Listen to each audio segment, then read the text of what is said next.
আমাদের ভালো লাগাতে সকলকে অনেক অনেক অনেক স্বাগত জানিয়ে আমার আজকের গল্প আরম্ভ করছি। আজকের গল্প রোজগার।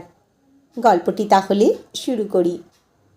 ছোট ছোট প্যাকেটে মুদির দোকান থেকে আনা জিনিসগুলো রাখতে রাখতে সমর আপন মনেই বলতে থাকে, আর পারা যাচ্ছে না। নিত্য নৈমিত্তিক জিনিসের দাম আর আকাশ নয় সূর্যে পৌঁছচ্ছে, আর আমরা ঝলসে যাচ্ছি। দেখে নাও জিনিসগুলো রেনু। রেনু হাতের কাজ রেখে প্যাকেটগুলো খুলতে খুলতে বলে, এইটুকু কাজু আর কিশমিশ কার পাতে পড়বে? নাতনিটা আমার একটু হালুয়া খেতে চাইলো, তা ওর একার জন্য তো আর করবো না।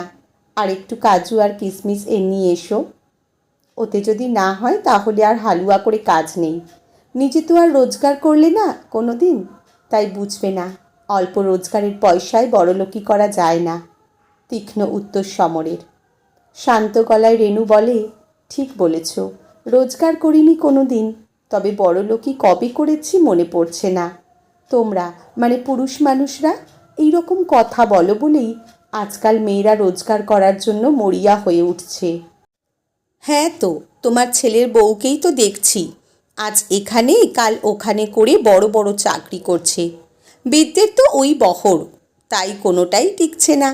আর যেটুকু রোজগার করছে তা তো ফুটানি করেই উড়িয়ে দিচ্ছে। রোজই তো অশান্তি করছে তোমার ছেলের সঙ্গে। বেড়াতে যাবে তাও আবার দিল্লি হরিদ্বার। একদলা বিরক্তি উগরে দিয়ে চোখ থেকে চশমা খুলে পাঞ্জাবির কোনা দিয়ে মুছতে থাকে সমর। এক গ্লাস জল এনে তেপায়া টেবিলের উপর রেখে রেনু বলে, জলটা খাও, চা আনছি। আর আমার ছেলের বউ নয়, ওরা তোমারও ছেলের বউ। 4 বছরের নাতনিকে ভাত খাইয়ে দিতে দিতে কখনো গল্প বলছে, আবার কখনো গল্প শুনছে রেনু। মেয়েটা দেখতে ঠিক ওর মায়ের মতন হয়েছে। ছোট্ট কপাল, বড় বড় চোখ, এক মাথা চুলের শ্যামলা মেয়েটার মুখটা বড় মায়াকাড়া। নানা রকম অঙ্গভঙ্গি করে পুচকে মেয়েটা তার স্কুলের গল্প বলছে, কখনো বলছে, ঠাম গল্প বলো। একটু অন্যমনস্ক হয়ে যায় রেনু।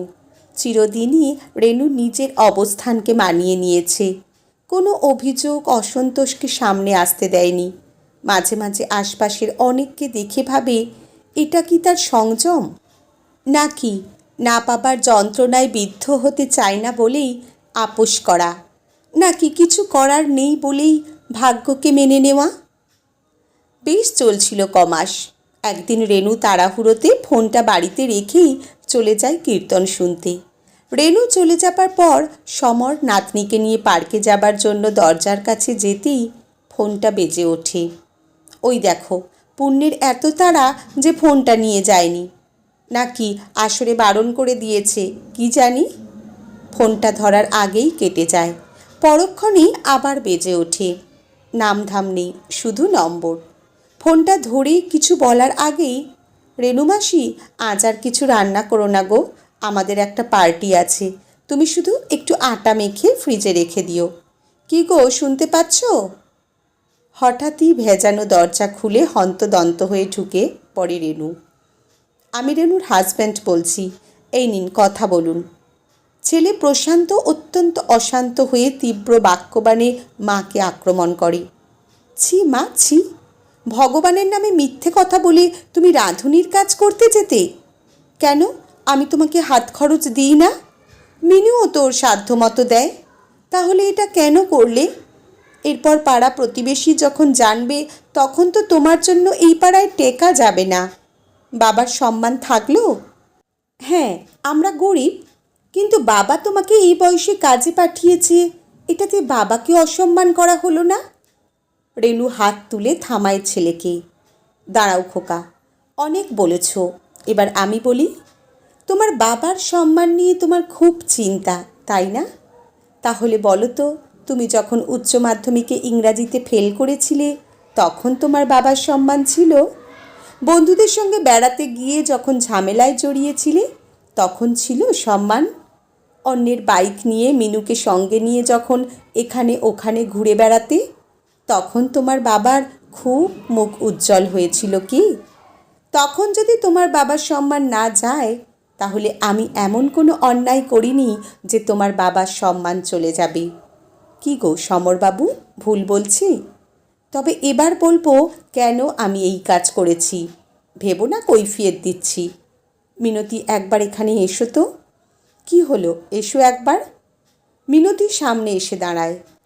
রংচটা স্টিলের আলমারি থেকে রাবার ব্যান্ড বাঁধা পাতলা একটা টাকার বান্ডিল মিনতির হাতে দিয়ে রেনু বলে, নাও, তোমার দিল্লি যাবার খরচ কিছুটা হলেও ভাগ করে নিলাম। যাও, ঘুরে এসো। প্রথমে হকচকিয়ে গেল মিনতি, তারপর ঝরঝর করে কেঁদে ফেলল। আমার ভুল হয়ে গেছে মা, ক্ষমা করে দিন। আর আপনার এত কষ্টের টাকা নিতে পারবো না আমি। সৎপথে রোজগারের টাকা কষ্টেরই হয় মিনতি, তবে পরিবারের মানুষদের জন্য কষ্ট করার মধ্যে একটা তৃপ্তি থাকে। তবে একটা কথা বলি, স্বপ্ন এমন দেখো না যা পূরণ করতে গিয়ে বেপথু হতে হয়, সম্মান নষ্ট হয়, বুঝলে? যাও, তোড়জোড় শুরু করো। 3 বছর পর।